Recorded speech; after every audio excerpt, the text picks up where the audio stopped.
Hi, everyone. My name is Matt Ackerson. I'm the founder and CEO of AutoGrow.co, as you may or may not already know.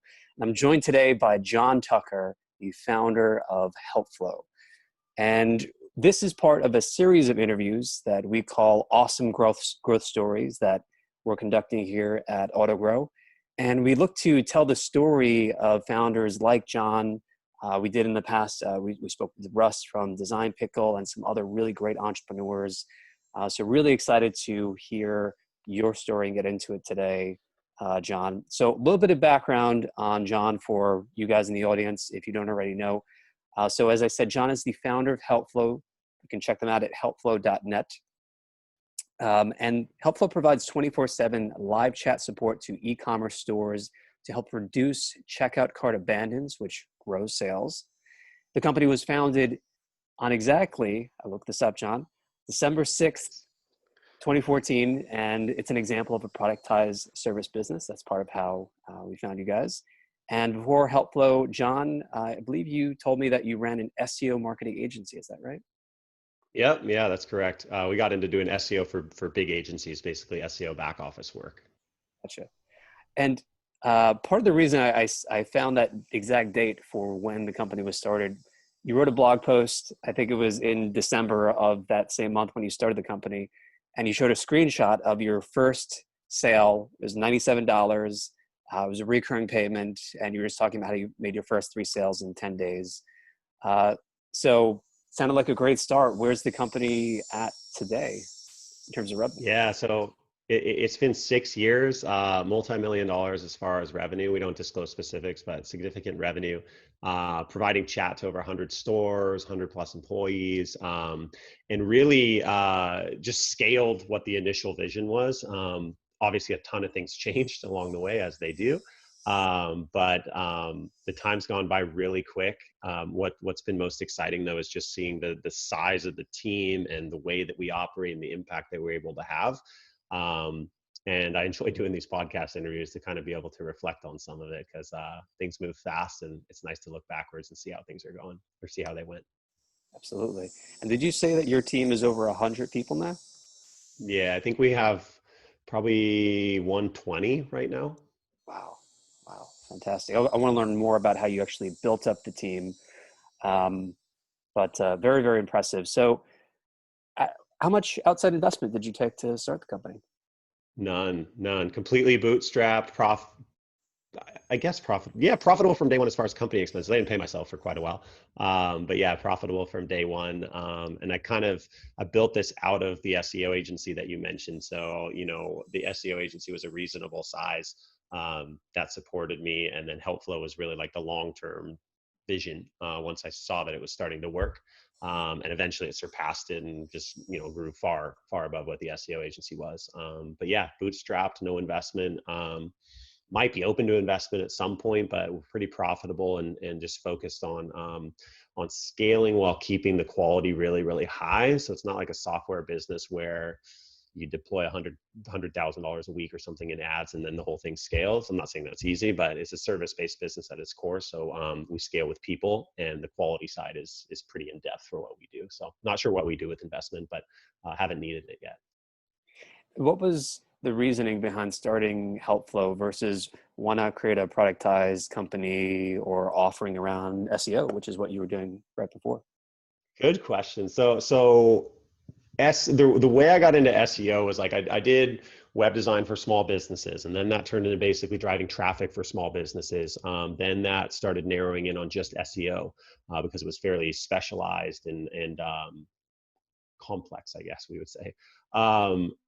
Then I saw a niche to be able to do basically SEO back office work for big agencies. I had done some contract work for some big agencies for a while, and saw that they really needed outside help on basically doing SEO audits for big brands, keyword research, link building roadmaps, all that type of stuff.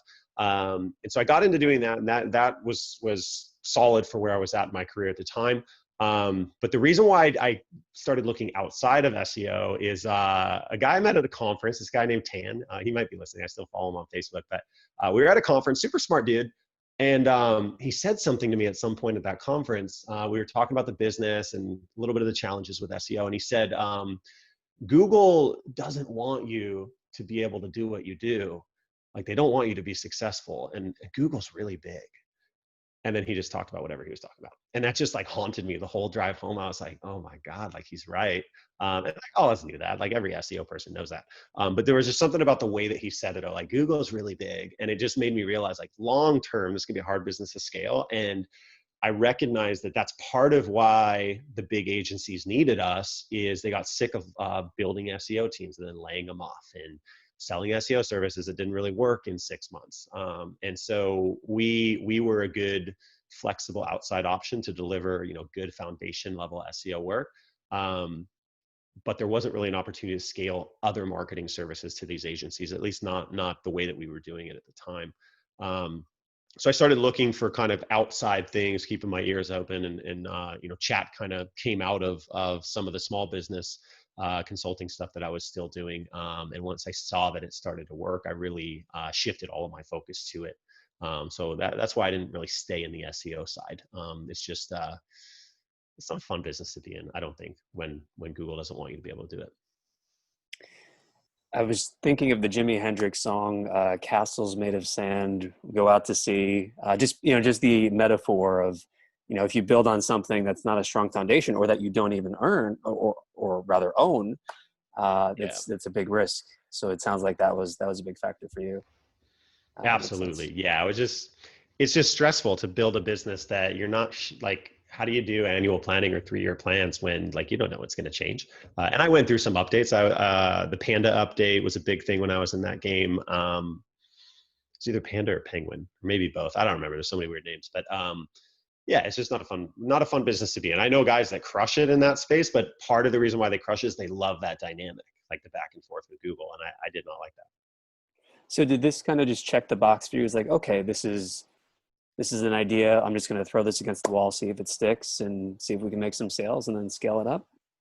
Sort of, like it came out of the small business web marketing stuff that I was doing, because I still had a couple of those clients at the time. And basically, we were focused on driving traffic and ultimately driving leads and conversions. And we got live chat onto a number of their sites to have them run it. We said, oh, you should use live chat software and chat with your visitors and turn them into leads. And they would use them. And there was this clear pattern that emerged after like 3 or 4 clients of seeing this play out, where they basically said, we got it on the site, they ran it, it worked for them. And then 2 weeks later, they just gradually used it less and less. And in those conversations, they knew that it worked. There was no question that it worked, but they all said, I just don't have time to run this. Like, it's too interrupting in my day. And so with one client in particular, I said, look, let me just run it for you for a week to show you that it's worth it to hire somebody to just run this yourself, or to run it with them. And he said, how are you going to learn the business, or how are you going to chat with my people? I said, I'll figure that out. Like, we had written most of the site anyway. So like, we had worked with them for a long time. So I knew, like, we'll figure it out. And so we did that, and it worked really, really well. And at the end of that, it was like a 2-week time period. He said, this is great. Like, how much would you charge us to keep running it? And that happened with 2 other clients, the same exact thing. And I was like, okay, like, there's clearly a need here.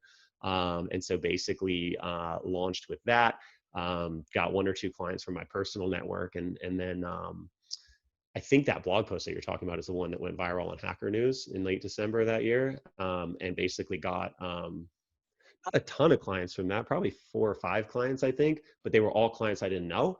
And I still remember one, this guy, Matthias Hansen from GeoCodio. They're still around. They're not a client of ours anymore, but I still remember seeing that PayPal notice from Matthias that night. And I was like, I didn't talk to this guy. I didn't chat with this guy. He just sent me $100. It's a recurring subscription. And I didn't talk to him for like 3 or 4 months. We just ran the service and did our email back and forth, and it worked. And so I just knew from that first PayPal from Matthias, I was like, okay, like, there's something here. And now there's hundreds of Matthiases now. So thank you, Matthias, if you're listening. Is the entry price point still $97 a month? It is not. No, it's much higher. So our smallest plan right now is $2,500. Okay, good to know. Yeah, so it's a little different. I got the pricing wrong in the early days, frankly. So does that mean that you also changed dramatically your understanding of who the target customer was? Yeah, I think the main things, the main things that I would do differently knowing what I know now, is number one, make it more expensive. Frankly, like the reason why it was $97 a month is because I wanted it to be no-brainer pricing. Like I wanted it to be like anyone would spend $97 a month, which I guess is true. We still had to sell it pretty hard, but that was the price point. What I know now is that like when you're very clear on what value you provide and you can make a strong business case and show those numbers, it's much easier to price closer to the value. Obviously, you can't take all the value that you create because there's no business transaction there. But in later years in the business, we got very, very good at understanding, okay, like it's just for e-commerce stores. Here's kind of the revenue size that makes sense for us to work with. And we're super clear on how to basically drive sales for these clients. And we can show that in the sales process and deliver on that in the post-sale process, fulfillment process. And everybody wins in that case. And so I think getting super clear on what the value is and then pricing closer to that is something that one of my coaches in the early years, Alex from WP Curve, he pushed me on that a lot on pricing. And I did raise pricing a number of times with him. But yeah, we started at 97 and now that's our minimum plan is 2,500. We've got clients on much bigger plans than that. So yeah, knowing what I know now, I would have priced it differently. And what's interesting and a little bit different about HelpFlow, because we talk about HelpFlow as an example of a productized service company, and it is. But what's interesting about your funnel is that you don't have the pricing packaged anywhere on the site. People have to come through a consultation with you or another team member. So what's your thinking on that? Why not create packages? Okay, it's this price and this price and this price for the most expensive. Yeah, good question. We just never had the price on the side, I think, from day one. We might have had the $97 one, but I think there's best practices around this. So there's probably articles that would explain this much better than I will right now. But my logic is that with a higher ticket sale like this, because we're doing quarterly contracts, thousands of dollars a month, there's going to be a discussion anyway. And there's gonna be a lot of people that are on the site that are not going to be a fit anyway. And so what we focus on is trying to filter those people out on the site while still having a value discussion before we get into the price discussion with a client. Because there's also a lot of clients that if they saw $2,500 a month, they might immediately just be like, oh, that's more than I thought it would be. I thought it'd be like 100. But then we never get to the discussion with them of like, hey, like we can drive like $70,000 a month just in your checkout, like guaranteed, like based on what I'm seeing, here's the data. It's $2,500 a month and we're going to be able to drive 70. So it's going to be pretty straightforward.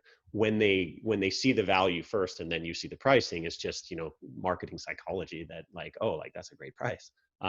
So I think that's how I rationalized it, I guess now. It wasn't like super intentional in the early days. But I was aware of that like, doesn't help us in sales to put the price up front. And so like part of it is a business strategy, just saying, look, like, let's just not put price up front.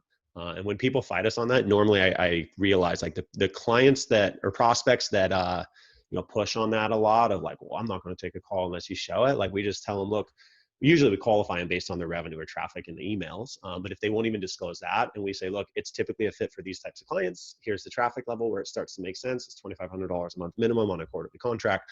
And we're confident we can drive, 5 times that in return easily. And you'll know that before you sign up. Usually those clients or prospects will come back and say, oh, like we're only doing $1,200 a month right now, but we'll reach out in the future. And those aren't fits anyway. Yeah. I want to turn to talk about the the organization of the company a little bit, because I find this particularly fascinating for productized service companies. So you take a regular product business or a SaaS company, and there really isn't the same balancing act that I feel like us productized service companies have to strike. Because if you have a product company, it's like, okay, we've got 100,000 widgets of inventory. Like how fast can we get them out the door? So just sales and marketing, sales and marketing. If it's a SaaS company, it's like, okay, how fast can we get it to version 1 or 2, but otherwise mostly focus on sales. The productized service company, you need to make sure you have that level of capacity of people who are well-trained and staffed and know their stuff before you can take on X number of clients. And we're going through that right now. So I'm wondering, how was that for you? How did you organize your team? And did you just hack it together? Was it chaos to start? And how detailed was your plan, if any? Yeah, I think so I'm a very systems focused guy anyway. So I think that even from the early days, my mind did go to that of like, okay, how many agents do we need? And how many chats can a single agent handle? And so we got pretty clear on our capacity numbers in the early days. We've improved them a ton since then. But that was really critical to know the numbers of how the people scale essentially. And so in the early days, I got clear on that part. Um, I got out of running the chat part very, very early. Like I basically validated that it worked over the first couple of weeks. I then built a process that my wife ran for 2 weeks to say like, I just got to make sure I can actually have somebody else do it. And then we hired Demetrius, who's still with us, and a bunch of other agents after that. So I got the capacity numbers right early, or clear early. That Did you have part's a critical, I spreadsheet? think, with a yeah. So I built a model to essentially say, okay, how many chats per hour per agent can an agent handle, and how does that equate out to an actual client? And based on how much traffic there is, how many chats does that turn into? It's much more complicated now. I noticed like as we got a lot more data, we realized like, wow, that simple formula was very wrong. But it was a step in the right direction. So I think there was definitely chaos there as far as getting it right. So getting the capacity numbers right is critical. Then what I started to do is use the Traction EOS framework, Entrepreneur Operating System, super good, good book and framework. But I used that to basically like map out the whole business and understand, okay, what are the key, areas, client management, quality, all that type of stuff. And then I was basically in client management for quite a while. So I was in sales and client management as well as being CEO. And then over time, I basically removed myself from all of those roles except for sales at this point. But even sales, a number of times I was removed from. And so now as we got that whole accountability chart laid out, it made clear of like, okay, like where are the gaps right now? And so I would say it was a little bit of chaos up front, but not too much. It was just iterative of what to optimize at which time. I will say that we went through a big restructure about 2 years in and basically brought in a senior ops guy who's still with us to basically restructure the whole organization to function the way that call centers run, that business call centers run. This is a very common business model. I know it's a different type of service, but it's a very common business model. And we brought him in. He had already operated in those for a long time, probably 10 years, 7 to 10 years. And so for him to come in, he was like, oh, I know how to do this. And it took him probably 9 to 12 months to get it like super dialed in. And now it's basically scaled on that exact model since then. So I would say the biggest framework that helped was Traction EOS for sure. I think that's the most comprehensive framework that's out there, because you can implement all of it and nothing else. No other frameworks, no other books. Like it has everything that you need. It copies a lot from other books for sure, at least the principles, but it has everything. So if there's one framework that you could run an entire business on, I would say it's Traction for sure. What are some examples of either the framework or components of it that you found really useful?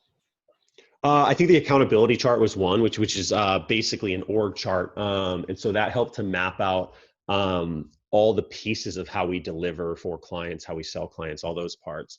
And as part of that, you're building a business scorecard too to say, okay, like what's the metrics for each of these areas of the business. So marketing is one set of metrics to basically drive awareness and drive prospects. Sales is another separate from marketing function that's really focused on conversion and closing sales, right? Not necessarily lead generation. We consider those two separate things. And then it goes all the way through the whole funnel. And so I think the biggest things that are really important to get right is what are the numbers of the business, and then the actual system on how you deliver on all those, which for us is the accountability chart. And was there some sort of trigger point where you knew that you needed this skill set? You mentioned this ops person that came in and helped restructure the whole business. Because I think of myself as a systems person too, but I don't know, at what point do you say, okay, I need help with this thing that I know I'm good at, but maybe I need a new, more experienced perspective or something like this. Yeah, I think there's a difference between knowing that you can figure it out, which like that's what entrepreneurs do, like they figure out anything, right? And I'm confident that given enough time, both time of day and then also sustained time over time, I can figure out absolutely anything, right? The problem is I don't have that much time every single day, and I can't do the one thing in the business for the next 12 months, right? Like that's not how a CEO works. And so what was a trigger point for me was knowing that I needed somebody else to own this part. I needed somebody else to own operations and say, this will be working perfectly no matter what. And as we grow, if we double the business, it will also work perfectly then. And so I knew that where I needed to focus my time was really on sales and marketing, as well as client management at the time. But that was next in line behind operations, is getting out of client management. And I think that's the trigger point for everyone, is recognizing that you need somebody else to own certain parts of the business so that you can own whatever part you're truly best at. Yeah. You know, it makes me, for some reason, I'm thinking of this quote from Paul Graham, you know, founder of Y Combinator. He said that they don't like to invest, and I'm thinking back, you know, to your story for the first 2 years there. They don't like to invest in solo entrepreneurs because they say, and this has always stuck with me, they say that the moral fortitude required to run a business as a solo founder is just, it's immense. How was it for you those first 2 years? Did you feel like the weight of the world was on your shoulders? Was it ever lonely or overwhelming? Yeah, I think every business is like that, and I would imagine that it's like that with partners also. The thing that I think changed after the first couple years is like once you get even just an understanding of how this is going to run with the whole team, right? Once you get that in place, it's not so much a weight; it's more of a balancing act or timing thing to understand, okay, like I know for sure that I can have somebody else run client management. I'm going to run it for the next year probably based on the sequence of like what I need to do, but I know for sure that I can do that. And so then it just becomes a timing issue of like when do you remove yourself from those roles? And I think in traction they call it delegate and elevate or something. They've got all these terms like a book would. But basically in the early days, and I think where a lot of founders get stuck is they assume like they should do certain things for a long time, or they assume like they are best at client management or whatever it is. Um, Once I started to see that we could build a proper organization and scale correctly, it wasn't as stressful because I could see kind of a clear path forward. Um, with that said, I might be looking back with rose-colored glasses because it's been 6 years and I've had an insanely good team. I've had an insanely good team the whole time, but over the last 4 years, I think probably, I don't know exactly when to pinpoint it, but there became a point where the organization kind of took on a life of its own and runs really well, and everybody coordinates kind of on their own together. And once we got to that point, like the weight on me was not as significant in the short term. I started focusing more on like, okay, like what about next year, or what's like the big vision that we're trying to do? Because like this week's going to be fine. The team knows how to run this. So I think the weight changes, and I think that's something that it's a more subtle pressure, but it's a pressure that like you have to pay attention to because like our job as CEOs is to lead and it's nice to say like the business runs without me. It's so smooth, but that doesn't mean like the vision gets set without you. And so I think that the weight just changes over time, I guess is what I would say. But yeah, there was a lot of pressure, I'm sure, in the early days. Yeah, I took a, I remember the first time I took a vacation and it was like, you have everything planned out. Yeah. um, but what was a hard won lesson for you in the first 3 years of running and growing the business? And was there, for Yeah. example, employees or something with clients? Any interesting stories there? Um, a couple things that come to mind. I want to touch on the vacation thing really quick though. Something that Alex, my early mentor, encouraged me to do is, and I think it was literally like one of the things he coached me on as like an outcome, like this is an outcome we were going to get to. And he basically got me to a point where I took a vacation to Mexico with my wife for like 4 days. It wasn't an insane amount of time, but it was 4 days. And he said, the goal over this time period, whatever it was, maybe 3 months, is to take a vacation without your phone for 4 days. And so working up to that gave me the ability to like figure out like, okay, like over a 4 day time period, like what would break that I need to be ready for, right? And I wouldn't say I planned how the team should operate over those 4 days. It's that I figured out like, okay, these are the gaps in the business that short term need to be dealt with. And so it helped me fill a lot of those gaps during that time. And then after that, he helped me see the importance of like, you should do that every quarter or maybe every month, or get to the point where you could extend it to be a week or a month, right? I've never gotten to a month because I don't think mentally I could do that. I'm just like, I really enjoy what we do. So I don't think I could take more than like a week off maybe. But that was really helpful for me to strategically unplug myself from the business to make the business stronger. And now we joke, like every time I'm out for like a weekend or a week or something, I tell my ops manager like, oh, you know how to reach us. I give them my wife's phone number. So like I turn my phone off, but they have my wife's number in case they need to call. And he's literally never called in like 4 years. So we always laugh about it, but he has the number. So if my wife's phone ever rings with an overseas number, it's probably really bad. But yeah, that's our process. As far as like big aha moments, I think over the first couple of years, I think the thing that comes to mind most, I was thinking about this before the interview. I think it's the importance of the mindset side, the importance of the mindset side. So my entire goal with the beginning of the business was to get to $1 million. Like that was my goal. I was kind of following what WP Curve was doing. They blogged about it. And I was like, that's my goal, is to build it to $1 million. And as I got close and then surpassed $1 million, a lot of the growth slowed down. A lot of things mindset wise became a lot more negative. We made some changes in our personal life also that like were a result of having more money, but was not initially the goal.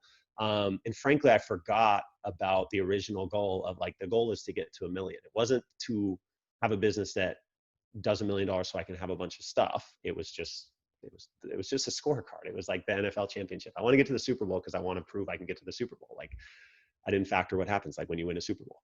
And I'm not saying getting to $1 million is like that, but that's the journey, right? It wasn't about the money. And so it took me quite a while to learn the balance of what money becomes at that level. Like once you have money is still important, but it's a very different relationship. And also other parts of my life I had kind of neglected a bit along the way, or at least didn't understand how they all connect to business. And so I kind of went through this time period where the growth really flatlined. I was a little bit lost mindset wise of, what am I doing next? Why did I do this in the first place? And also like, why am I not happy at times? Like, I'm not saying I was depressed, but like I would feel guilty and ashamed for being frustrated with like something that other people would look at and be like, you're crushing it, bro. And so I think the importance of mindset is something a lot of people overlook. And I think they also don't recognize when they're in that place. And so for me, it took some time, but I started to kind of explore different coaching programs, explore different books and frameworks, and kind of landed on something that Russ actually connected me with. He's part of it as well. But it really helped me to get like all the other parts of my life focused and really focusing on doing well in all these other areas of life, because they all drive the business, and then having all of them grow together. It's a little bit hard to explain. We could go into it if you want to, but I think that was the biggest aha moment is just the importance of mindset, which I think everybody learns, and everyone says mindset's important. But I think the biggest aha moment for me was the system of how to keep your mindset strong. And I didn't invent it. I don't even know if the Warrior group that I joined invented it really. I think they perfected it. But it is something that was the biggest change for me over the last couple of years. And the results have shown in the business also. We've grown significantly after that. What were some assumptions you had during those early years that proved that you had to just completely restructure them or change them? You mentioned, for Mm. example, you had the spreadsheet, the model, in terms of the number of people and capacity, but it sounded like that wasn't too far off. But was there something about like, because for example, I look at your model and I say, wow, like this is really impressive. 120 people, 24/7 live chat coverage for all these different, client stores. That's something, to that I really admire. But was in building up to that, what were the stumbling points and what'd you learn? I think one of the assumptions is around pricing and terms. I think that, and I still don't know exactly where it came from. It might have been from WP Kirk because I know that their pricing was low and it was a 30-day guarantee and cancel any time and like super low risk. So maybe that's where it came from. I'm not sure. But I think that that was an assumption for a long time, literally up to a couple of years ago, probably 2 years ago, where I kind of assumed the price needed to be relatively low. I assumed that the commitment and the risk for the client needed to be relatively low. So we're talking, we had week-to-week contracts at one point. And I'll explain how we got into that if you want to know. But it started monthly. It started basically on WP Curve's model, $97 a month, 30-day guarantee, month-to-month contract, cancel anytime. We got into doing week-to-week contracts at a certain point, and we stayed like that for a long time. We course corrected that a couple of years ago to basically be quarterly contracts, prepaid in most cases, unless they're big accounts, and then it rolls into monthly after that. And nothing changed. Like nothing changed in the sales process. If anything, I think it was probably easier to sell because it was, I don't know if it was easier to sell. It didn't get harder to sell, I'll say that. And also the pricing went up as part of doing that. We also made it effectively more expensive. And I think that that was the biggest assumption that I was wrong on in the early days is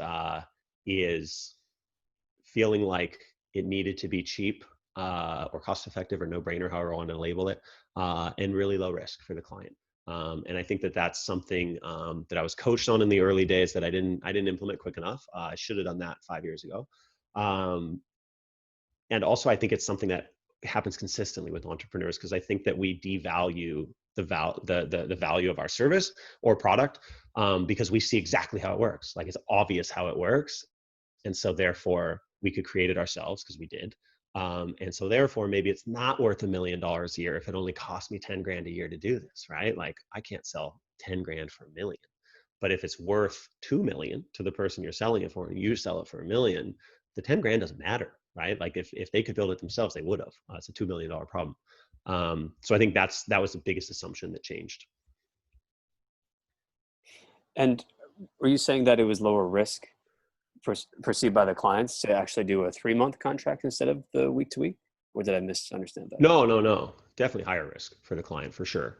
But I assumed that we just couldn't do longer term contracts. I just assumed like our sales would go down, our close rate would go down. Like it can't be a higher touch sales process. But and we've lost deals for sure. Like we've lost deals in that environment, but that may have just been a client that would have signed up for a month and then they probably weren't a good fit anyway, and then they still churn after a month. So it's like if you put up this barrier to say, look, it's 3 months prepaid, here's what it is, it puts a barrier into the discussion to make sure like, is this right for both people, right? If it's 30-day money back guarantee, I think there's a lot of risk in that process because you'll get people that'll sign up to say, well, if it doesn't work, like we'll just do a refund. And I'm not saying that's lame of the client because it's your policy as a business. Like if that's your policy, like that's your policy.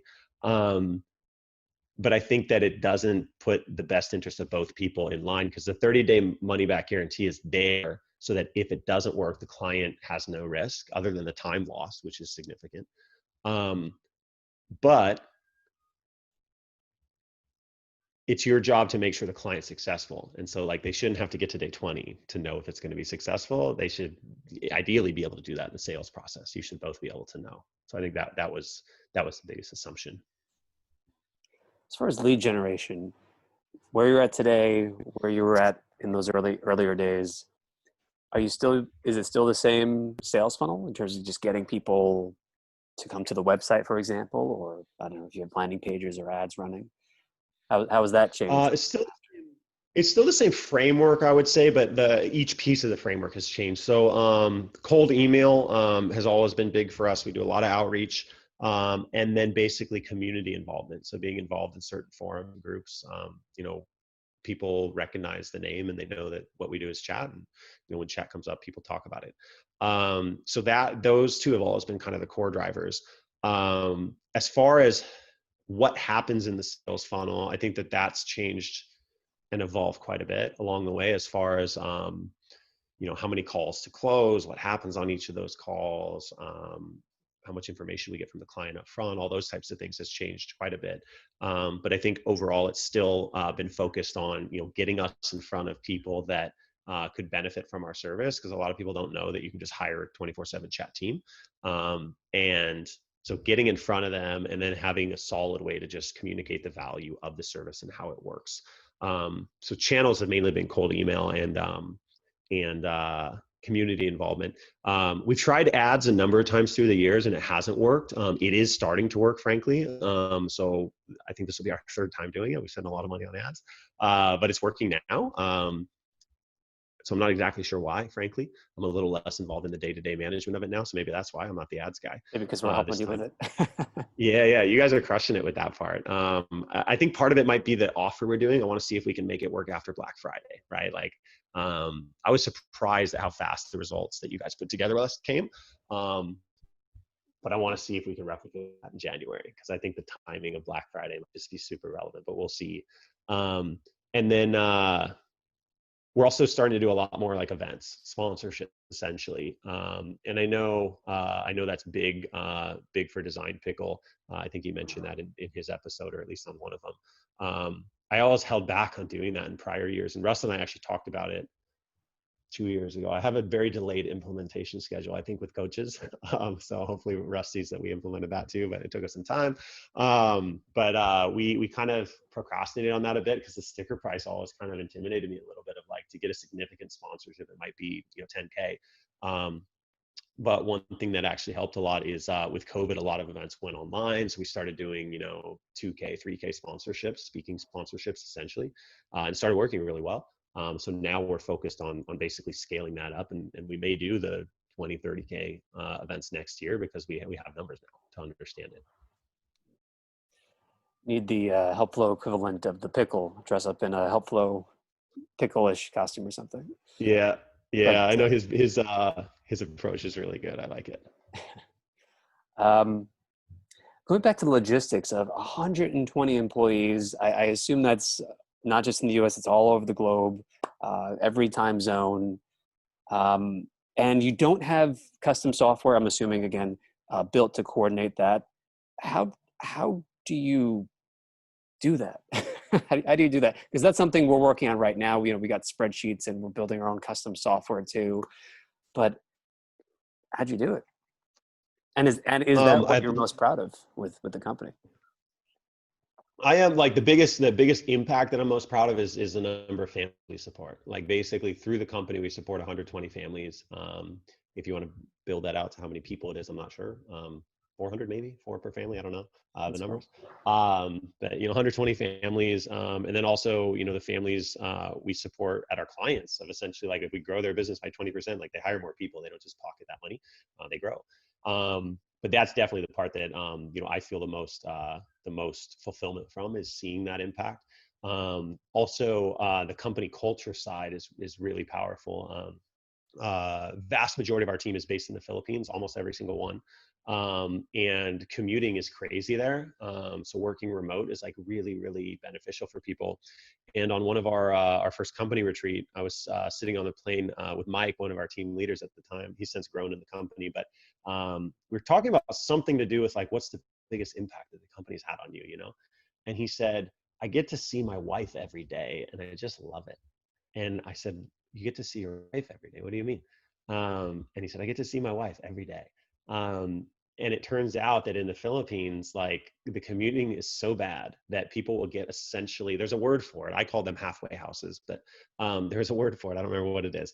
But basically, they will get a house closer to the office, go in on it with a bunch of people, and sleep in bunk beds, essentially, Monday through Friday, and then go home on the weekends. And so you see your family on the weekend.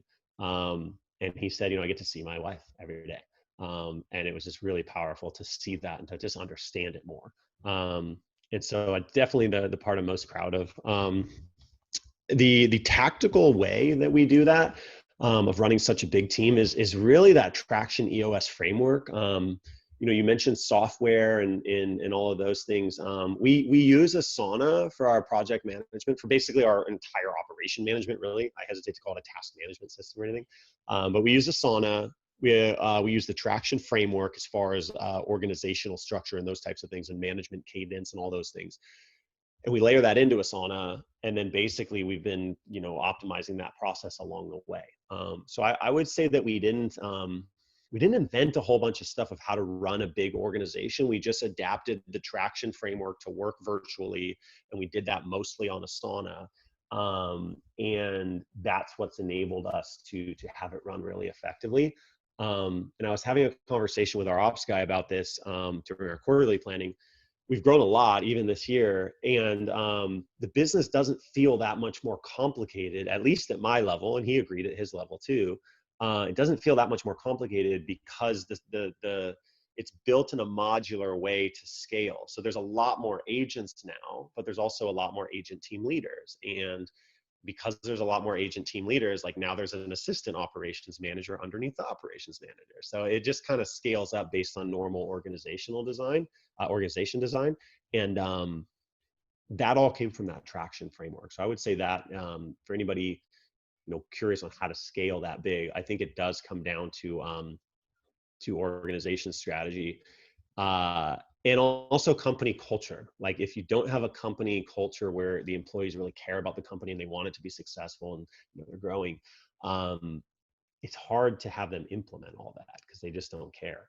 So you have to get both right, but both are not that complicated to nail.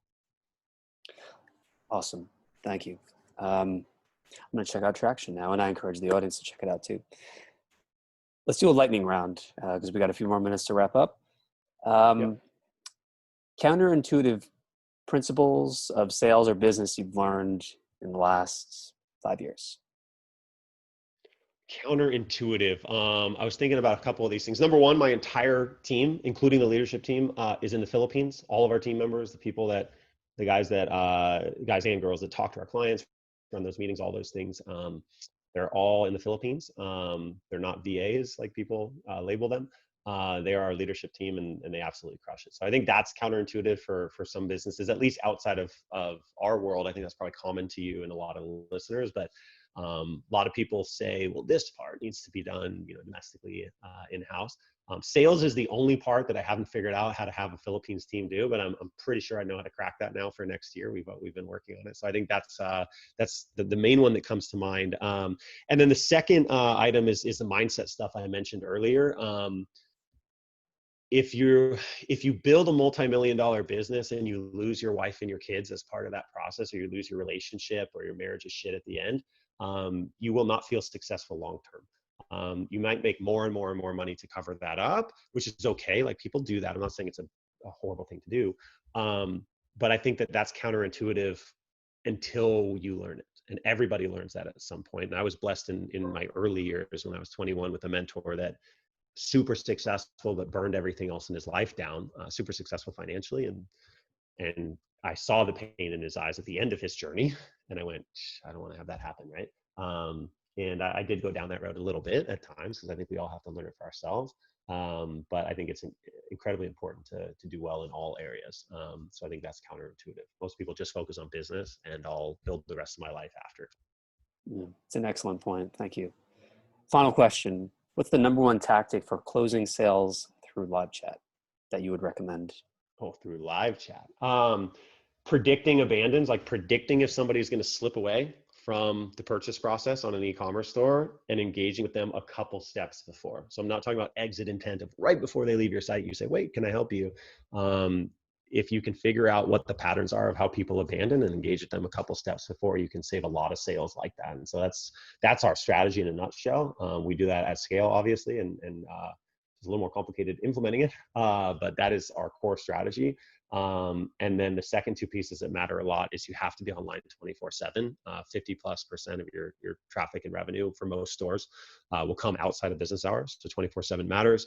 And response time is incredibly important. So basically getting that first response under 10 seconds is critical. Otherwise, you run a risk of people that would have bought without chat leaving precisely because of chat, because they engage, they get interrupted, and then they don't actually end up continuing on their purchase path. So I think the most important part is predicting when someone's going to abandon and being there 24/7 and responding fast. Awesome. Thank you so much for doing this interview, John. I think the audience and I got a lot out of it. You guys want to check out HelpFlow, go to helpflow.net. Again, it's helpflow.net to learn more about John and his team and their services and what they can do for your business. John, hang on for 1 second. But for those of you watching, thank you and talk to you soon.